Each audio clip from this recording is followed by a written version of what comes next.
안녕하십니까 학생 여러분. 오늘은 제 마지막 장인 13장 유통기관과 물류에 대해서 강의하도록 하겠습니다. 제 13장은 소매상, 도매상과 대리상, 물적 유통 이런 순으로 강의가 진행되도록 하겠습니다. 자, 먼저 앞에서 12장에서 조금 말은 했지만은 소매상이 뭐냐, 도매상과 소매상의 구분은 뭐냐. 소매상이라는 것은 최종 소비자, 즉 가게의 소비를 목적으로 하는 최종 소비자를 대상으로 판매 행위를 하는 상인들을 이야기를 하고, 거기에 비해서 도매상은 조직 구매자, 즉 어떤 기관 소비자나 다른 소매상, 무슨 정부 어떤 소비자 이런 사람들을 대상으로 판매 행위를 하는 상인들을 이야기를 합니다. 소매상의 기능으로서는 소비자가 원하는 상품 구색을 제공한다. 상품에 이제 여러 가지 상품을 섞어서 소비자들이 원하는 것을 갖다 놓는다는 이야기죠. 소비자에게 필요한 정보를 제공하고 상품에 관한, 그 다음에 금융기능. 소매상은 소비자를 대상으로 외상거래, 할부거래, 아주 이제 좀 드물지만은 우선 선금거래 내지 이런 것들을 합니다. 거기에 비해서 이제 그 다음에 이제 물류기능, 배달, 설치, 보관과 같은 이런 물류기능, 기타 이제 여러 가지 고객 서비스를 제공합니다. 애프터 서비스부터 시작해서 사용 방법에 대한 교육이라든지 보정이라든지 이런 행위들을 하죠. 자, 소매상의 종류는 아주 많습니다. 소매상의 형태를 이제 어떤 기준에 의해서 나누냐에 따라서 먼저 규모에 따라서 대형점과 소형점으로 구분을 합니다. 우리나라 법률에 의하면은 3,000제곱미터 이상, 3,000제곱미터 이상은 대형점이라 그래서 이제 여러 가지 규제를 좀 받는 것들이 있습니다. 이제 그 이하를 이제 소형점이다. 그 다음에 입지에 따라서 도심지 점포, 교외 점포, 주택가 점포, 이렇게 나눌 수도 있고요.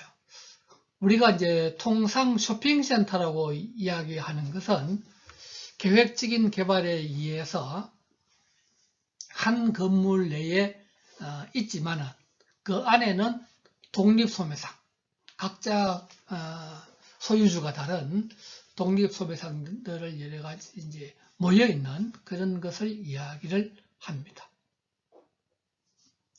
서비스 수준에 따라서 자기 서비스, 한정 서비스, 완전 서비스, 즉 셀프 서비스 점포, 리미티드 서비스 점포, 풀 서비스 점포 이렇게 나눌 수 있습니다. 이제 말하자면은 풀 서비스 점포는 그야말로 상인들이 모든 것들을 다 해준다 하는 거죠. 거기에 비해서 이제 셀프 서비스 점포는 앞에서 이야기한 소매상의 기능들 중에서 일부를 생략한다는 거죠. 예를 들어서 배달을 안 해준다든지 또는 무슨 여러 가지 이제 금융 기능을 외상이라든지 이런 금융 기능을 안 준다든지 소비자들이 직접 상품을 골라야 된다든지 이런 것들이 이제 셀프 서비스 점포가 되겠습니다. 그 다음에 취급 상품의 종류에 따라서 일반 상품점, 한정품점, 단품종점, 전문점 이렇게 나눌 수 있다. 일반 상품점은 또 다른 말로 이제 잡화점이라고 얘기를 하는데 우리나라에서는 잡화점이라는 말을 더 많이 씁니다. 이제 영어에서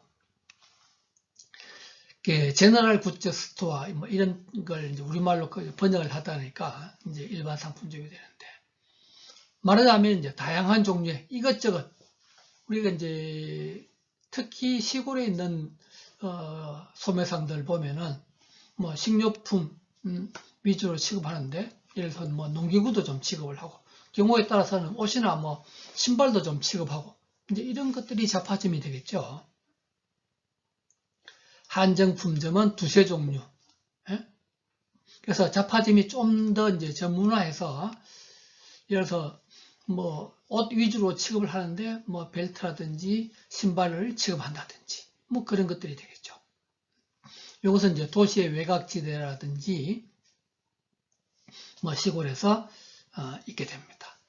단품종점은 이제 말 그대로 한 가지 종류의 상품만 취급한다. 신발만 취급한다. 예? 옷만 취급한다. 예? 뭐 이제 전자제품만 취급한다. 이런 것들이 다 이제 단품종점이죠. 전문점은 이제 말 그대로 더 전문화돼서 한 가지 종류도 다 취급하는 것이 아니라 일부 품목만 취급하거나 특정 상표의 제품만 취급을 한다. 예를 든다면 옷을 취급하는데 청바지만 취급한다. 예? 또는 무슨 뭐 그 중에서도 어떤 특정 상표의 청바지만 취급한다. 전자제품을 취급하되 다 하는 것이 아니라 무슨 삼성전자 제품만 취급한다. 이제 이런 식의 것들이 전문점이 되겠습니다. 그 다음에 이제 영업 방식에 따라서 크게 봐서 이제 점포를 가지고 하는 점포 판매와 무점포 판매, 점포가 없이 이제 하는 그 무점포 판매는 다시 이제 통신 판매, 방문 판매, 뭐 자판기 이한 판매. 즉 통신 판매는 말 그대로 통신 수단을 이용을 해서 우리가 통신 수단을 이용한 판매는 아주 옛날에는 우편에 의한 우편 수단에 의한 것이었다가 그 다음에 이제 전화에 의한 전화기를 가지고 판매하는 것이었다가 지금은 이제 인터넷 더 나아가서 이제 요즘은 이제 모바일까지로 발전했는데 그런 이제 통신 수단을 이용한 판매, 방문 판매는 말 그대로 이제 가가호 집집을 방문해서 하는 우리나라 야쿠르트라든지 일부 화장품 회사들이 하는 그런 판매 방법, 자판기, 기계에 의한 판매 방법 뭐 이런 것들이 있을 수가 있습니다. 소유 형태에 따라서 독립점포, 점포 하나가 하나의 소유주인 것. 우리가 이제 상당수 많은 중소 가게들은 다 독립점포죠. 그 다음에 이제 연쇄점은 2개 이상의 점포가 하나의 소유 내지 하나의 관리 주체에 의해서 이루어지는 것입니다. 그래서 하나의 소유 형태로 되는 것이 회사 연쇄점. 각자 소유는 다르지만 관리 주체가 하나인 것을 임의 연쇄점 또는 자유 연쇄점 이런 표현을 씁니다. 그 다음에 이제 소비자 협동조합. 협동조합은 이제 말 그대로 조합이란 것은 여러 명의 주인이 이제 출자를 해서 하는 것이고, 그 다음에 프랜차이즈 시스템은 서로 다른 독립점포들이 여러 개의 어떤 점포들이 서로 계약에 의해서 상호 계약에 의해서 하나의 그야말로 관리 주체에 의해서 이제 이루어지는 것들을 이야기를 합니다. 자, 그 다음에 이제 소매상의 발달. 소매상은 어떻게 발달되어 왔느냐?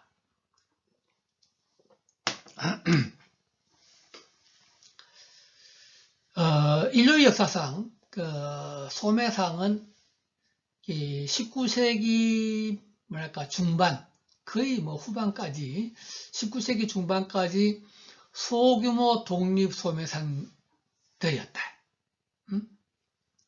각 점포가 하나였던 규모도 작았고 소규모 독립 소매상이었는데 이 최초의 어떤 근대식인 현대적인 점포 또는 뭐 대형 점포는 백화점이었습니다. 예? 그래서 우리 뭐 여러분들이 이제 별따로 설명을 하지 않더라도 의류를 중심으로 뭐 여러 가지 이제 우리나라에서 백화라는 말은 뭐죠? 100가지 상품을 취급하는 점포다. 다른 말로 표현하면 이제 여러 가지 상품을 취급하는 점포다.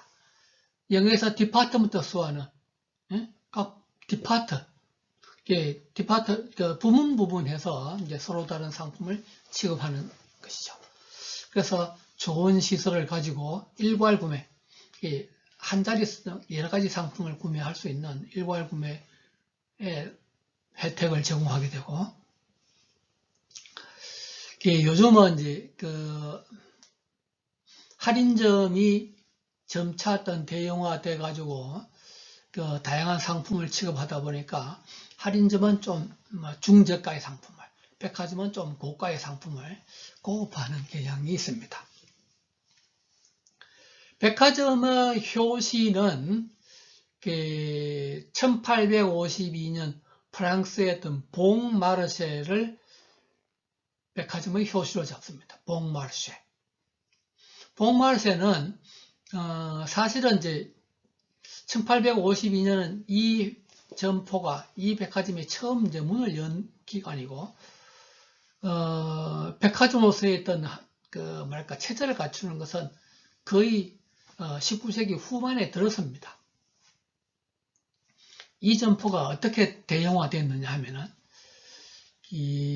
그 시기에는 남들이 하지 않던 가격 표시제, 정가제, 자유로운 점포 내 구경, 자유로운 반품 제도, 이런 당시로서는 획기적인 정책을 폈어요. 자, 생각해보세요. 요즘은 어디서든지 다 가격 표시를 하지만은 우리나라 같은 경우는 그야말로 20세기 1980년대 또 백화점에서는 가격 표시를 했지만은 시장에 가면은 가격 표시 안 했습니다. 그 다음에 정가제 표시한 가격대로 정해진 가격대로 받는, 백화점 같은 데서는 그렇게 했지만은 우리나라에서 80년대에 시장에 가면은 애누리, 즉 얼마든지 할인을 해서 지금도 우리가 저개발 국가에 가면 다 할인하지 않고 애누리 하지 않고 그냥 사는 것은 오히려 이제 바보 취급을 받게 되죠. 그래서 이 19세기 중반의 봉말세는 남들이 하지 않던 가격 표시제, 정가제, 자유로운 점포에 와서 구경하고 안 사고 돌아가도 됐다. 사가지고 갔다가도 마음에 안 들면 반품을 해줘도 반품을 받아줬다. 이게 지금은 다 일상화되어 있지만은 19세기 중반의 유럽에서는 획기적인 정책이었습니다. 그래서 원래는 옷가게로 시작을 했는데 이 봉말세가 이제 장사가 잘 돼서 커져가죠. 커져가니까 옷만 파는 것이 아니라 이제 하나씩 둘씩 다른 상품을 갖다 놓기 시작을 했죠. 그래서 1880년대, 90년대에 들어서는 그야말로 현재 백화점과 같은 이런 대형 점포로서 자리매김했고, 그러면서 이제 이것이 사실은 미국으로 건너가서 미국 사람들이 프랑스 파리에 와보니까 자기들이 못 보던 새로운 형태의 대형 점포가 있거든요. 그래서 미국으로 건너와서 20세기 초에 1900년, 그래서 1890년, 1900년도에 이제 뉴욕에 지금 했던 대형 백화점들이 메이시와 같은 대형 백화점들이 생겨나기 시작을 합니다. 그 다음에 두 번째로 연쇄점은 체인스토어. 요즘은 백화점도 체인화되어 있고, 무슨 할인점도 체인화되어 있고, 여러 가지 슈퍼마켓도 체인화되어 있고 하지만은 초기에 했던 체인스토어는 여러 개의 점포가 하나의 경영 주체에 의해서 운영되는. 초기에는 소규모 점포들이 먼저 하는 것이 이제 먼저 나타난 것이 회사 연쇄점인데, 보스턴의 차를 판매하는 회사가 처음에는 점포 하나로 시작을 했는데 장사가 잘 되니까 인근에 2개, 3개의 점포를 열었습니다. 같은 한 주인에 의해서. 그러면서 이제 그야말로 판매량이 늘어가니까 어떤 규모의 경제, 구매에서 했던 대량 구매 이한 할인이라든지 규모의 경제를 하게 되고, 그렇게 하면서 가격을 싸게 판매하고, 그 다음에 회사 연쇄점이 나타나서 이것이 이제 처음에는 차 판매 회사로 했지만 이제 다른 식품들을 하게 되고, 기존의 소규모 독립 소매상들에게 어떤 그야말로 경쟁이 되니까 이 회사 연쇄점에 대항해서 소규모 독립 소매상들이 계약에 의해서 연합하고 어떤 전문가를 초청해서 전문적인 경영을 맡기게 되고, 한 것이 뭐냐면 회사 연쇄 볼런타리 체인입니다. 볼런타리 체인 스토어인데 우리말로 임의 연쇄점, 자유 연쇄점, 무슨 자발적인 연쇄점, 뭐 다양한 이름으로 불리어집니다.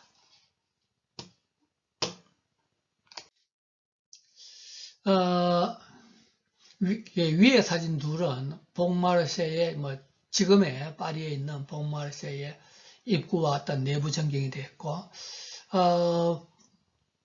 파리에 있었던 제일 큰 백화점은 그 아래 하단 왼쪽에 있는 라파이에트입니다. 그 다음에 오른쪽에 있던 신세계에 있던 백화점이었던 우리나라 이제 최초의 어떤 일본의 미쓰코시 백화점 경성 지점으로 출발을 한 지금의 신세계 백화점 본점의 전경이 되겠습니다.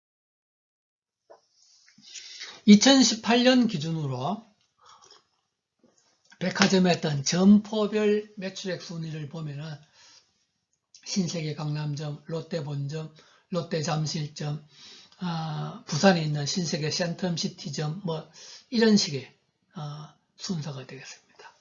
여러분들이 한번 보시기 바라고. 그 다음에 나타난 것이 뭐냐 하면은 슈퍼마켓입니다. 백화점이 미국을 기준으로 1890년대에서 1900년 초기에 나타났다면 체인스토어는 1910년대 후반에서 1920년대에 미국에서 나타났고, 1930년대에 나타난 새로운 점포의 형태가 슈퍼마켓입니다. 미국에서 1930년대라는 것은 앞에서도 많이 이야기했지만 불황기입니다. 불황기에서 식료품 위주로 취급을 하고 아주 가격을 싸게 판매하는 점포의 형태가 슈퍼마켓이었습니다. 가격을 싸게 하려고 하다 보니까 종업원을 줄여야 되겠고, 종업원을 줄이려고 하다 보니까 셀프 서비스. 소비자들이 직접 와서 물건을 고르고, 그 다음에 이제 직접 고르게 하려니까 매장이 커야 되겠죠.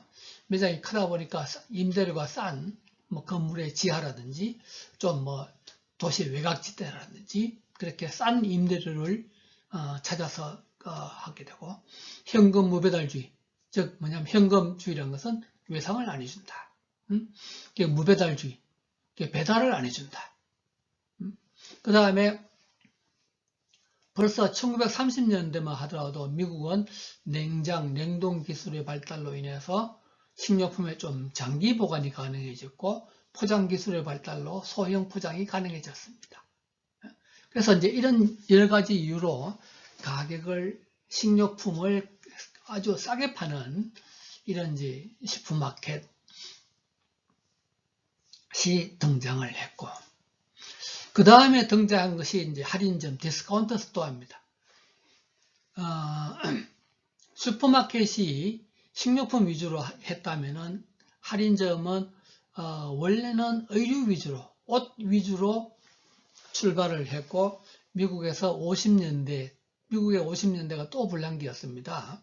그래서 박리담의 원칙, 대량 구매의 이점을 살리고, 그래서 마찬가지로 이 원가를 줄이기 위해서 어떤 그 싼 임대료의 점포를 구해서 어떤 외곽지대라든지 어떤 뭐 지하라든지 이런 식으로 이제 내려갔고 시설을 최소한으로 했습니다.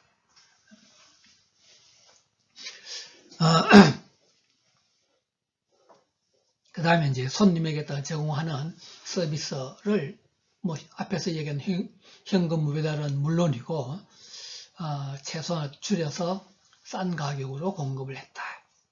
그래서 이제 뭐 요즘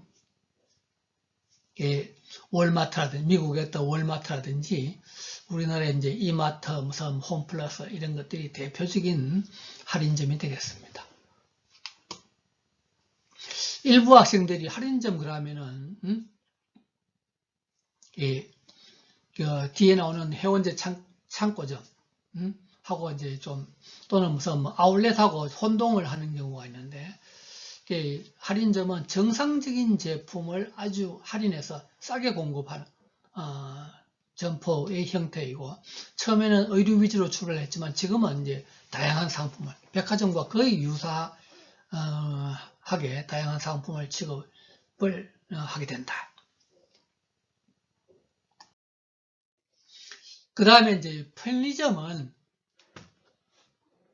이제 미국에서 70년대에 나타나겠는데 이 백화점부터 시작해서 슈퍼마켓, 할인점 이런 대형 점포들이 나타나면서 어떤 현상이 생겼느냐 하면은 중소형의 어떤 그 소규모 독립 소매상들이 점차 경쟁력을 잃고 망하게 됩니다. 없어집니다. 근데 이제 대형점들은 어떤 문제가 있죠? 종업원들이 출퇴근을 하다 보니까 예를 든다면 아침 10시에 문 열어서 뭐 저녁 6시에 문 닫고 우리 뭐 요즘은 이제 이런 대형점도 뭐 12시까지 문 여는 경우들이 있지만은 우리 어떤 2000년대까지만 하더라도 2000년대 하여튼 뭐 초기까지만 하더라도 대부분의 어떤 대형점들은 6시, 7시, 늦어도 8시 되면 문을 닫았습니다. 그러다 보니까 이 소비자들의 입장에서 아침 이른 시간에 또는 저녁 늦은 시간에 상품을 살 데가 없어졌어요. 사람은 살다 보면은 그런 늦은 시간에도 또는 아침 이른 시간에도 꼭 물건을 사야 하는 일이 생기는데 그래서 그런 소비자들의 욕구를 충족해주기 위해서 나타난 형태가 편의점, 컨비니언스 스토어였습니다. 그러면 이 컨비니언스 스토어는 다시 새롭게 등장한 구멍가게, 잡화점이라고 하면 되겠죠. 그래서 소비자들의 어떤 구매의 편리성을 제공하기 위해서 아주 이제 위치가 좋은데 소비자들이 접근하기 했던 좋은 위치에 하게 되고 제일 처음에는 우리가 가장 대표적으로 세븐일레븐인데 세븐일레븐이 아침 7시에 문 열어서 저녁 11시에 문을 닫았습니다. 그래서 대형 점포보다는 아침 좀 더 일찍 문 열고 저녁 늦게까지 문을 열었습니다. 그러던 것이 요즘은 이제 24시간 영업하는 점포들이 많아지는데 대신 편의점은 가격이 싼 게 아닙니다. 가격은 오히려 비싸요. 다양한 제품 계열을 여러 가지 종류의 상품을 취급하지만 각 제품 계열별 품목은 아주 한정되어 있어요. 그래서 밤늦게 예를 들어서 물건을 사는 사람이 무슨 라면이면 됐지 무슨 라면 이런 이제 다 찾을 수는 없다는 거죠. 자, 그 다음에 전문 할인점 이제 이 카테고리 킬러는 어떤 특정 상품을 중심으로 그와 관계되는, 그와 유사한 상품을 이제 주변 상품들까지 같이 취급하는 점포로서 자체의 원가 절감에 의해서 이제 저렴한 가격으로 판매하는 형태인데, 우리 이제 가장 대표적인 것이 미국에서 토이즈 R 어스였습니다. 토이즈 R 어스. 토이즈 R 어스는 이제 어린이들 대상으로 해서 토이, 장난감을 중심으로 하되 어린이들의 어떤 뭐 책도 팔고 어린이들을 위한 다양한 상품들을 같이 파는 겁니다. 그래서 우리나라에서는 뭐 전자제품을 취급하는 하이마트나 사무용품을 취급하는 오피스 데포나 이런 것들이 이제 뭐 가장 대표적인 카테고리 킬러 점포가 되겠습니다. 그 다음에 이제 상설 할인점은 카테고리 팩토리 아울렛,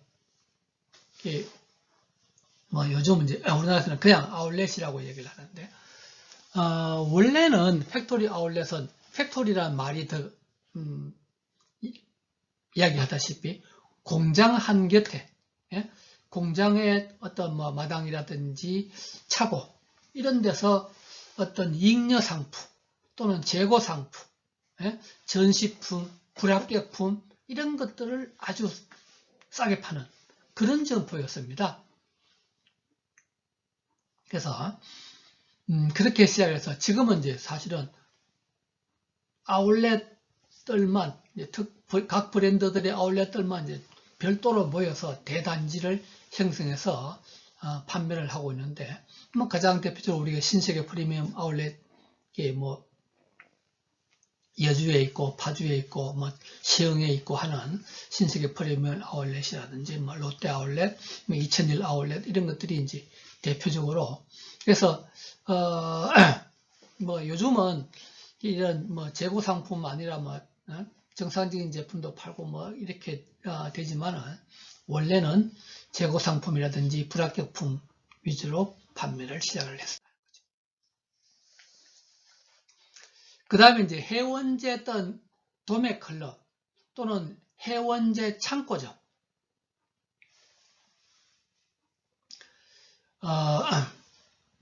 해원제 도매 클럽은 이 회비를 내는 점포, 회비를 받는 점포입니다.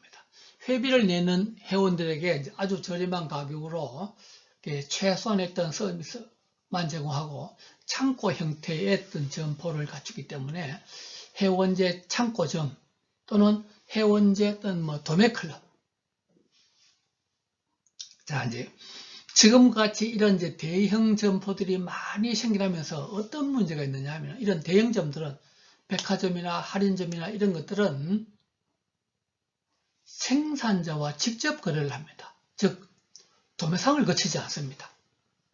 그러니까 이제 도매상이 어떻게 돼요? 망하죠. 그런데 소비자들 중에서 어떤 뭐 이제 가장 대표적으로 기관 소비자들은 똑같이 일반 최종 소비자들하고 똑같이 어떤 예를 들어서 이마트에 가서 물건을 사기에는 원가가 너무 비싸요. 그래서 어떻게 보면 이것은 이제 새롭게 등장한 도매상의 형태다. 주로 이제 뭐냐 하면은 어떤 무슨 식당이라든지, 무슨 뭐 유치원, 학교 뭐 이런 소비자를 상대로 도매 형태의 어떤 판매를 하는. 그래서 미국의 어떤 샘즈 클럽이나 우리나라로 들어가 있는 코스트코, 뭐 롯데에서 하는 빅마켓 이런 것들이 이제 해원제 도매 클럽 또는 해원제 창고점이 되겠습니다. 그 다음에 이제 통신 판매는 말 그대로 이제 통신 수단을 이용을 해서 이제 판매를 하는 건데, 오른쪽에 있는 그림이 미국의 어떤 그야말로 시어즈 로버, 시어즈의 통신 판매 카탈로그였습니다. 시어즈가 가장 날리던 때가 이제 50년대, 60년대입니다. 미국의 어떤 농어촌에서 소득이 증가해서 구매력이 늘었는데 물건을 사려면 도시로 나가야 되죠. 그런 사람들에게 이제 이런 우편 수단을 이용을 해서 통신 카탈로그를 보내고 또 우편 집배원들한테 주문서를 받아서 물건을 배달하고 우편 집배원들한테 돈을 지불하고 이런 것이 이제 우편 판매였습니다. 그러다가 그 우편 판매가 그다음에 전화가 이제 일반화되면서 전화 판매가 되고 그다음에 이제 요즘에서는 인터넷 쇼핑몰이나 TV 홈쇼핑, 예? 그다음에 이제 뭐 모바일 판매까지 이런 것들이 전부 다 이제 통신 판매이죠. 그다음에 이제 카탈로그 쇼룸은 말 그대로 카탈로그만 보여주고 주문을 받고 창고에서 물건을 꺼내주는. 예? 그래서 대개 이제 뭐냐 하면은 전시장이라든지 어떤 점포는 작습니다. 그래서 거기는 샘플만 보여주고, 샘플만 있거나 아니면 카탈로그만 보여주는 겁니다. 우리 이제 가장 대표적으로 가구점이나 이런 것들, 가구점, 침대 판매하는 점포들 이런 것들은 그 많은 제품들을 다 전시를 할 수가 없죠. 아주 중요한 샘플 몇 개만 갖다 놓고 나머지는 다 카탈로그로 합니다. 예, 우리가 보석상들 중에서도 보석의 그 많은 종류들 다 진열을 할 수가 없습니다. 그래서 이제 카탈로그만 보여주고 필요한 물건들은 뭐 주문을 받아서 집으로 배달하거나 뭐 창고에서 꺼내서 보내주는 것을 카탈로그 쇼룸이다. 그 다음에 하이퍼마켓이나 슈퍼스토어. 이 하이퍼마켓은 요즘은 우리나라에서는 이런 표현을 잘 안 쓰는데 좀 더 대형화된 슈퍼마켓. 예? 슈퍼마켓보다 좀 더 대형화되고 그러다 보니까 취급 상품도 좀 더 다양화되고 그래서 유럽에서 하이퍼마켓이라는 말을 많이 쓰고 미국에서는 슈퍼스토어라는 표현을 많이 쓰는데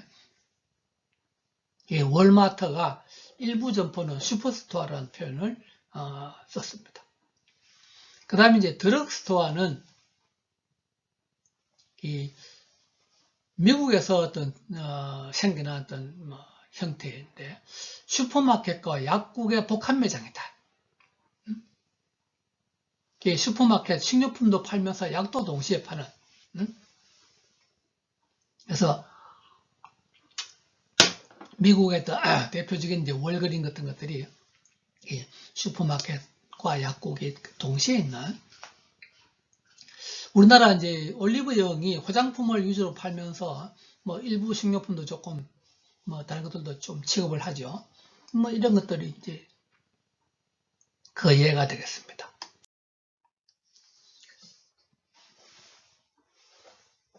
그 다음에 소매상의 어떤 이제 의사결정, 소매상의 어떤 마케팅 의사결정은 이게 이제 지금까지는 소매상의 유형에 대해서 이야기를 했고, 소매상의 어떤 마케팅 의사결정 이제 여기서는 아주 간단히만 하고 지나가겠는데 사실은 이제 소매점 관리에 대해서도 아주 뭐 이제 길게 했던 몇 챕터를 이야기를 할 수도 있습니다. 소매상은 어떤 표적 시장, 이제 누구를 상대로 할 것이냐든지 어떤 장소, 그래서 제품 구색과 구매 조달, 서비스 및 점포 분위기, 가격, 촉진 등에 대해서 이제 의사결정을 해야 되는데, 장소, 소매상에서 어떤 장소는 점포의 위치는 제일 처음 결정할 때는 소매상 측에서 즉 점주가 자기 마음대로 결정할 수가 있습니다. 근데 이제 일단 정해지고 나면 자리를 잡고 나면 그 다음에는 옮기기가 쉽지가 않죠. 여러 가지 문제가 아주 복잡합니다. 그래서 소매상의 어떤 장소, 즉 우리가 이제 이것을 입지라 그러는데 입지는 아주 중요한 문제가 됩니다. 그 다음에 이제 제품 구색은 어떤 상품들을 갖다 놓을 거냐. 어떤 상품들을 갖다 놓을 거냐는 거죠. 그래서 표적 시장의 어떤 기대 수준과 어떤 일치할 수 있도록 가능하면 해야 되고, 그 다음에 이제 고객들에 따른 제공할 서비스, 서비스 믹스. 구매 전 서비스로는 주문, 접수, 진열, POP 광고. POP 광고는 포인트 오브 퍼체스, 그래서 점포 내에서 이루어지는 광고입니다. 우선 시착질, 이제 이건 옷의 경우에 이제 이런 것들을 어떻게 할 거냐. 구매 후 서비스로서 배달, 설치, 교육, 포장, 환불, 교환, 이건 어디까지 해줄 거냐 하는 거죠. 가장 대표적으로 이제 요즘 어떤 배달 설치를 해줄 거냐, 아니면 이제 별도로, 즉 상품 가격에 포함되어서 무료로 해줄 거냐, 별도의 돈을 받을 거냐, 이런 것들이 되겠죠. 그 다음에 이제 보조 서비스로서 주차, 부산 식당, 여러 가지 수선, 신용, 금융, 보관, 휴게실, 유아보호, 이런 등등의 시설들을 어떻게 할 거냐. 그래서 그야말로 이제 백화점과 같은 풀 서비스, 완전 서비스의 점포들은 이런 다양한 서비스를 다 제공하지만은 점차 리미티드 서비스, 셀프 서비스 점포로 가면 갈수록 이런 것들 중에서 이제 생략되는 것들이 많죠. 그 다음에 이제 가격에 대한 결정. 소매상의 어떤 위상정립의 어떤 핵심 요소다. 그래서 표적 시장이라든지 제품 구색이라든지 이런 서비스 수준 이런 것들과 연계해서 결정을 해야 되고, 그 다음에 이제 촉진 활동을, 소매상에서도 이제 다양한 촉진 활동을 하죠. 이런 것들을 어느 수준까지 할 것인지를 결정을 해야 합니다.